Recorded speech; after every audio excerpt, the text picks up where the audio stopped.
இந்த படத்தோட ஹீரோவுக்கு பேய்களை பார்க்குற சக்தி இருக்கும். இவரு ஒரு நாள் ட்ரெயினில் போயிட்டு இருக்கும்போது தான் ட்ரெயின் கம்பார்ட்மெண்ட்டில் யாருமே இருக்க மாட்டாங்க. அப்புறம் தான் ஒரு பொண்ணு வந்து ஏறும். அந்த ஏறதை நம்ம ஹீரோ கவனிப்பார். கவனித்து அந்த பொண்ணை பார்த்துட்டு ஓகே நார்மலாக தான் இருக்குது அப்படின்னு நினச்சிட்டு நம்ம ஹீரோ அப்படியே பின்னாடி சாய்வார். சாய்ஞ்சதும் நம்ம ஹீரோ கையில் இருக்க பெண்டன்ட்டுக்கு வந்து பேய் வந்ததுன்னா அது டிடெக்ட் பண்ணி சுற்றும். அது சுற்றுறத நம்ம ஹீரோ அப்போ தான் கவனிப்பார். கவனிச்சுட்டு சுற்றி பார்ப்பார், இங்கே எங்கேயாவது பேய் இருக்கா அப்படின்னு பார்க்குவார். பார்த்துட்டே இருக்கும்போது பார்த்தா அந்த பொண்ணுக்கு பக்கத்தில் தான் ஒரு பேய் அந்த பொண்ணை பார்த்துக்கிட்டு அப்படியே நிற்கும். அது நிற்கதான் நம்ம ஹீரோ கவனிச்சிருவார். அப்போ அந்த ட்ரெயினில் நம்ம ஹீரோவோட ஃப்ரெண்ட்ஸ்லாம் வருவாங்க. அதில் ஒருத்தவன் சொல்லிவிடுவான், உனக்கு பேயை பார்க்குற சக்தி இருக்குல்ல அப்படின்னு சொல்லிட்டு. அதை அந்த பேய் கவனிச்சிடும்.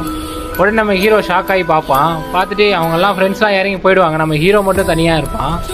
உடனே பார்ப்பான் சுற்றி முற்றி அந்த பேய் இருக்கா அப்படின்னு சொல்லிட்டு. அந்த பேயும் போயிருக்கும். இப்போ யாருமே இருக்க மாட்டாங்க. அப்படியே நம்ம ஹீரோ அவனோட வீட்டுக்கு போவான். அவனோட வீட்டுக்கு போனதும் பயத்தில் சுற்றி முற்றி பார்த்துக்கிட்டே இருப்பான், அந்த பேய் நம்ம கூட வந்துருச்சோ அப்படின்னு சொல்லிட்டு. எல்லா இடத்துலையும் பார்த்துட்டு ஓகே பேய் நம்ம கூட வரலன்னு சொல்லி ரிலாக்ஸாக சுற்றி வந்து தண்ணி எடுப்பான். தண்ணி குடிச்சிட்டு இருக்கும்போது தான் கவனிப்பான், அந்த பேய் இங்கே தான் எங்கேயோ இருக்குது அப்படின்னு சொல்லிட்டு. எங்கே இருக்குன்னு சொல்லிட்டு சுற்றி பார்க்குறப்ப தான் தெரியும் அந்த பேய் அவன் தலைக்கு மேலே தான் இருக்கும்.